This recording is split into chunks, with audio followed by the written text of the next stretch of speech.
జగన్మోహన్ రెడ్డి గారికి కూడా నేను చెప్పేది ఏంటంటే మీరు కూడా రాజకీయ నాయకులు. మీ నాన్నగారు ముఖ్యమంత్రి చేశారు, రాజకీయ కుటుంబంలో తెచ్చిన వాళ్ళు. అయినా మీ నాన్నగారితో నేను పోతున్నాను, నువ్వెక్కడ అతనితో పోతున్నాను. ఆయన కుటుంబం నుంచి వచ్చిన వ్యక్తి కాబట్టి నువ్వు కూడా రాజకీయంగా ఆలోచించావు. ప్రతిసారి సవాళ్ళు చంద్రబాబు నాయుడు వయసు అయిపోయింది అన్నబోతున్నాడు కానీ మాట్లాడు ఎవరు బతకలో మీ నాన్నగారు బతికేరా?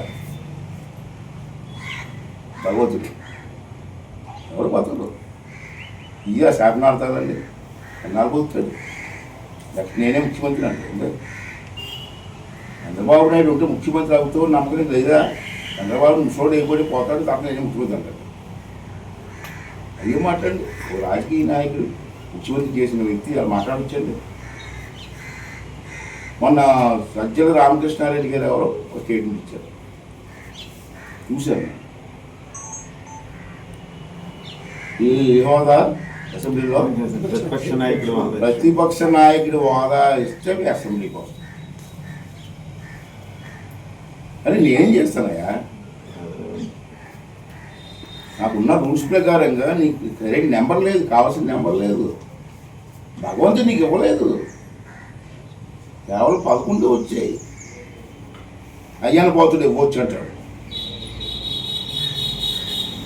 మా రూల్స్ ప్రకారంగా నేను స్టడీ చేశాను, మా ఆఫీసర్తో మాట్లాడాను, ఎక్కడ నెంబర్ లేదని ఇవ్వడానికి వీలు లేదని ఉంది. నాకు తెలిసి నాకున్న జ్ఞానం ప్రకారం అసెంబ్లీలో క్లియర్గా చెప్పాను. నేను ఏం చెప్పానండి?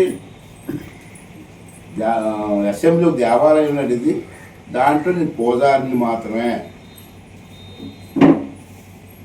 వరాలు ఇచ్చే అధికారం నాకు లేదు. దేవుడి గురించి తప్పి నాకెక్కడ పూజారి ఇస్తుంది వరాలు? ఇవ్వలేదు కదా. అంతే, అది రూల్స్ ప్రకారంగా చూస్తే నీకు ఇవ్వడానికి వీల్లేదు. నేను అందుకే ఇవ్వలేకపోతున్నాను. నేను ఇస్తే కానీ రాను.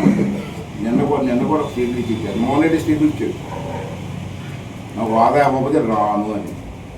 ఇస్తే జగన్మోహన్ రెడ్డి గారు మీకు ఒకటి మనం చేస్తున్నాము, మంచికో చెడ్డకో ప్రజలు మమ్మల్ని ఎన్నుకున్నారండి, 11 సీట్లు ఇచ్చారు. దేవుడు స్క్రిప్ట్ అది, ఈ 11 రావాలనుకున్నట్టు దేవుడు ఎప్పుడు ఇచ్చారు. కానీ మీ చేస్తున్న తప్పు ఏంటంటే సంవత్సరం 3 నెలలు అయింది, ఇప్పుడు వచ్చి ఒక్కసారి కూడా మీరు అసెంబ్లీకి రాలేదు. ఫస్ట్ డే ప్రమాణ స్వీకారం వచ్చేటప్పుడు రాలేదు. ఇది రాజ్యాంగం పద్ధతి కాదు. మనం రాజ్యాంగ పద్ధతిలో నడాలి, రాజ్యాంగం చెప్పినట్టు చేయాలి.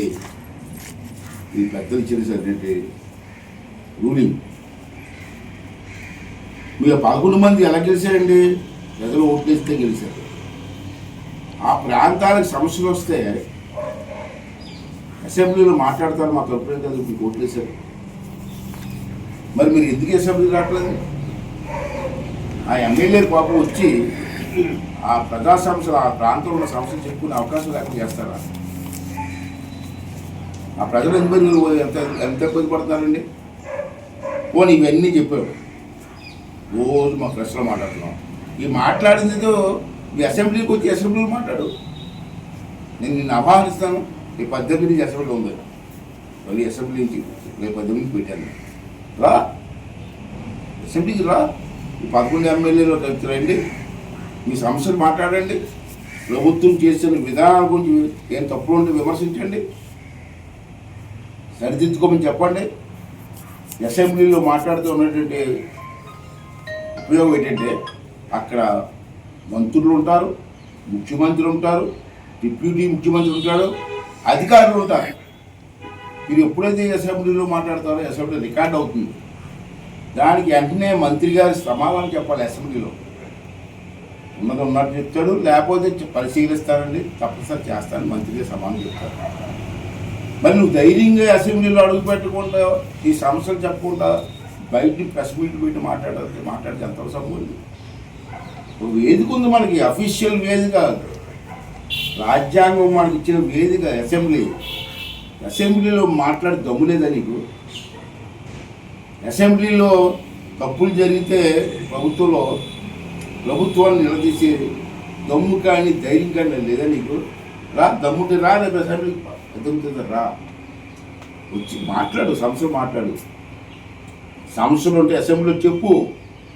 ఇంకా ప్రభుత్వం ఇంకా బాగా పనిచేయాలంటే ఏమి సూచనలు చేయి.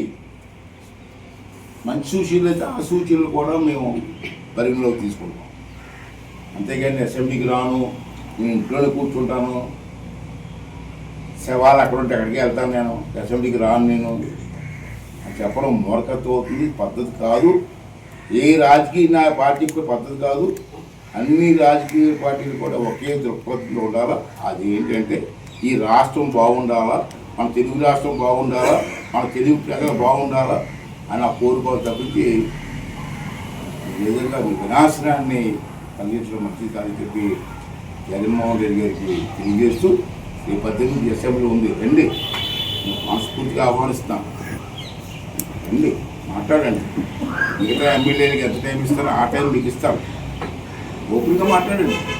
తప్పులు ఉంటుంది, తప్పులు అని చెప్పండి. అసెంబ్లీలో ఇంకా మంచి సూచనలు చెప్పండి.